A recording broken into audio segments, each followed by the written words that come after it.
Good morning students, कैसे हैं बेटा आप लोग सभी। आशा करती हूँ कि आप सभी लोग अच्छे होंगे। देखिए बेटा, अभी तक हमने जो टॉपिक पढ़े हैं उन टॉपिक में कुछ बच्चों को कुछ डाउट्स थे कि इस अभी तक जो टॉपिक हमने डिस्कस किए हैं उसमें से किस तरीके के क्वेश्चंस पूछे जा रहे हैं। तो मैं आप लोगों को आज कुछ क्वेश्चंस कराऊंगी जो कि पूछे गए हैं बोर्ड एग्जाम्स में और इम्पॉर्टेंट हैं, जो टॉपिक अभी तक हमने डिस्कस किए हैं। देखिए बेटा, फर्स्ट क्वेश्चन किस तरीके के क्वेश्चन पूछे जाते हैं। सबसे पहले आपने टॉपिक पढ़ा था लवण, तो लवण में से देखिए क्वेश्चन किस तरीके से पूछे जाते हैं। पहला क्वेश्चन कि दिए गए यौगिकों में से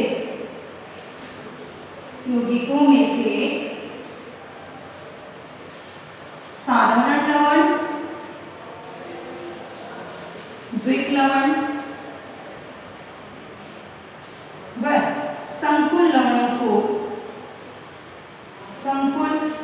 लवणों को पृथक कीजिए। ये पहला क्वेश्चन है बेटा आपका, ठीक है। कीजिए जैसे NaCl, KCl और MgCl2 6H2O, Cu NH3O4 SO4 FeSO4 NH4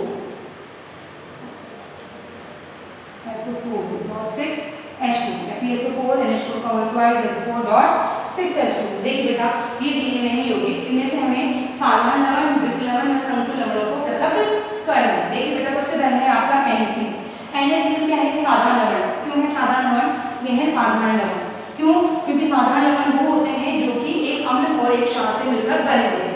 NaCl जो है आपका वो NaOH और HCl, ये क्षार है और ये अम्ल, इनसे मिलकर बना, इसलिए क्या है? साधारण लवण।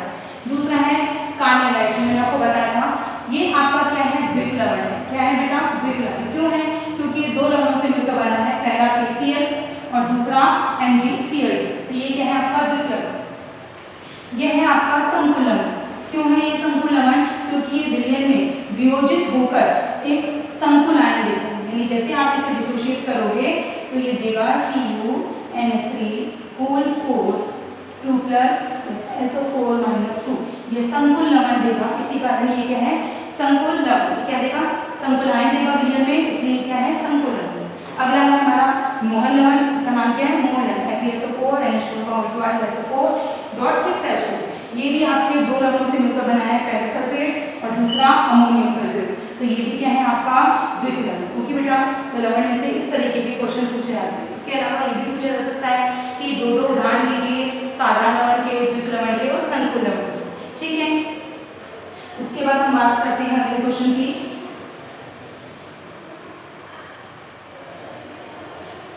जैसे आपने लिगेंड पढ़ा, ठीक है, तो लिगेंड में से क्वेश्चन बनते हैं। क्वेश्चन कैसे बनते हैं बेटा लिगेंड में से?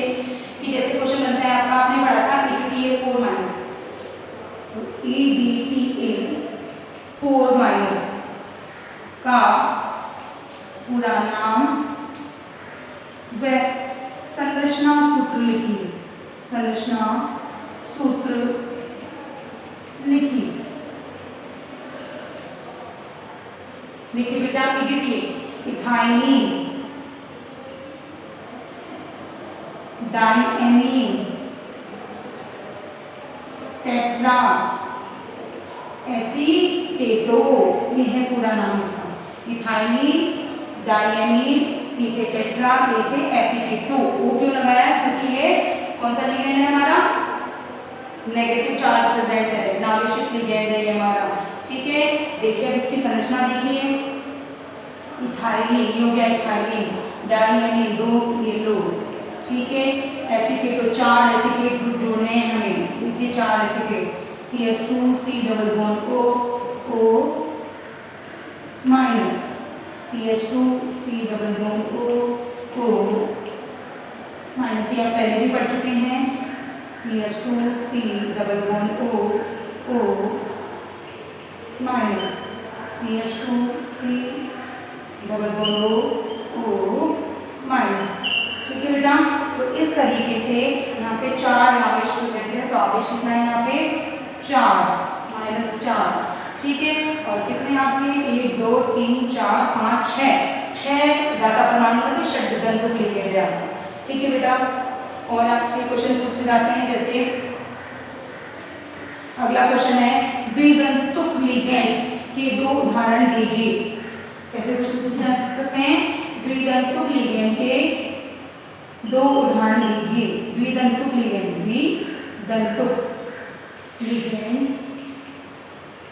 के 2 उदाहरण दीजिए। आप पढ़ चुके हैं द्विदंतुक लिगेंड होते हैं जिनमें 2 दाता परमाणु उपस्थित होते हैं। देखिए द्विदंतुक लिगेंड एक तो हो गया इथाइलिन डायमीन और एक हो गया आपका ऑक्सीलेटो। इथाइलिन डायमीन का सूत्र CH2 NH2। तो ये क्या हो गया आपका द्विदंतुक लिगेंड, ये 2 दाता परमाणु। ऑक्सीलेटो C++O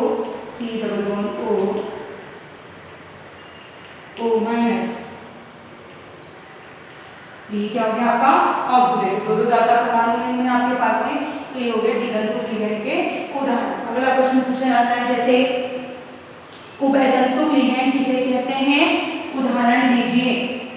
उभयदंतुक लिगेंड किसे कहते हैं, उदाहरण दीजिए। लिगेंड किसे कहते हैं,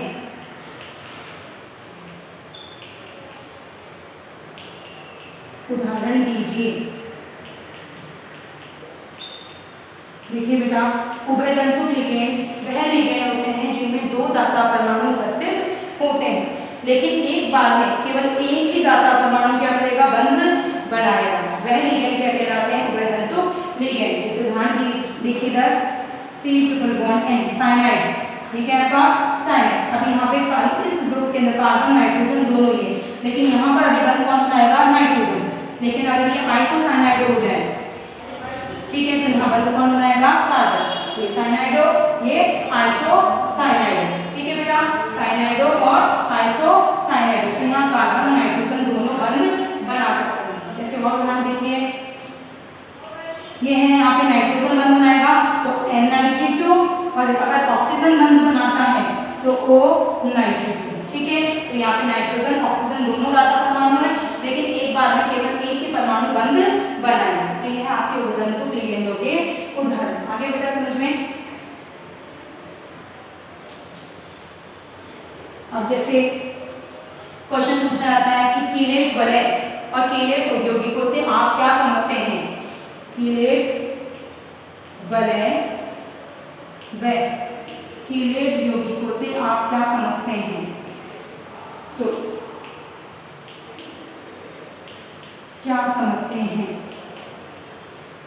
देखिए बेटा, कीलेट वलय या कीलेट यौगिक जब आपके केंद्रीय धातु परमाणु है, केंद्रीय धातु परमाणु, उससे अगर द्विदंतुक या बहुदंतुक लिगेंड बंध बनाते हैं, ठीक है, तो एक वलय जैसी संरचना का निर्माण होता है। तो मान लीजिए आपके क्या है, केंद्रीय धातु परमाणु, और इससे बंध कौन से बनाने, या तो ये होंगे बाइडेंटेंट यानी द्विदंतुक, या फिर होंगे ये पॉलीडेंटेंट। ये बंध बनाते हैं तो एक वलय जैसी संरचना का निर्माण होता है। इस वलय को हम बोलते हैं कीलेट वलय। क्या कहते हैं हम, कीलेट वलय। ये पूरा यौगिक जो कहलाएगा वो क्या कहलाएगा, कीलेट यौगिक कहलाता है। जैसे इसका उदाहरण है COEN Cl3। ये द्विदंतिक लिगेंड है, ये वलय जैसी संरचना का निर्माण करता है, ठीक है बेटा। और जैसे आपने कुछ महत्वपूर्ण टर्मिनोलॉजी पढ़ी थी, उप सहसंयोजक संख्या वाली, तो कुछ क्वेश्चंस वहां से भी पूछे जाते हैं। यौगिक दे दिए जाएंगे और आपसे उप सहसंयोजक संख्या निकालने को कहा जाएगा। देखिए बेटा, मैं कुछ क्वेश्चंस करा रही हूँ आपको। जैसे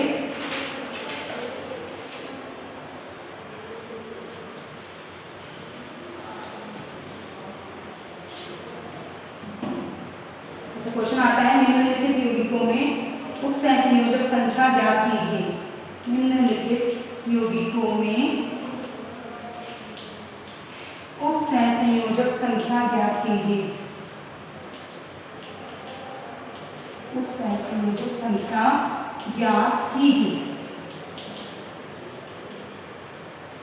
देखिए बेटा कैसे, जैसे क्वेश्चन है CuNH3 2+। यहाँ देखिए उप सहसंयोजक संख्या क्या होती है, केंद्रीय धातु परमाणु से जुड़े एक दंतुक लिगेंडों की संख्या। अगर एक ये आपका उदासीन एक दंतु लिगेंड है, कितने हैं यहाँ पे परमाणु संख्या 4, तो यहाँ पे सहसंयोजक संख्या हो गई 4। ठीक है, अगला उदाहरण लेते हैं, जैसे हम Fe(C2O4) थ्राइस 3-। इस क्वेश्चन में ये ऑक्सीडेटो कौन सा लिगेंड है आपका, ये है द्विदंतुक लिगेंड। कौन सा है? द्विदंतुक लिगेंड। उसके लिए मैंने सूत्र बताया था उपसहसंयोजक संख्या निकालने का कि जितने भी लिगेंड है अगर द्विदंतुक लिगेंड है तो 2 से गुणा करो, तो 2, तो उपसहसंयोजक संख्या हो गई 6। त्रिदंतुक को तो 3 से कर दो, चतुर्दंतुक को तो 4 से कर दो। और ध्यान कराती हूँ जैसे बेटा PTEN(Cl2), ये है अगला उदाहरण आपका। ठीक है, यहाँ देखिए ये भी आपका द्विदंतुक लिगेंड है, तो देखिए कितनी है संख्या 2, और कौन सा द्विदंतुक है तो मल्टीप्लाई बाय 2, प्लस ये है एक दंतुक लिगेंड क्लोराइडो, तो यहाँ किसकी संख्या कितनी है 2, 2 दूनी 4 प्लस 2 बराबर 6। ठीक है बेटा, तो इस तरीके से हम क्या कर सकते हैं, यहाँ पे उपसहसंयोजक संख्या निकाल सकते हैं। तो अभी तक आपने जो पढ़ा उसमें से इस तरीके के क्वेश्चंस पूछे जाते हैं। ठीक है, अब हम नेक्स्ट टॉपिक डिस्कस करेंगे।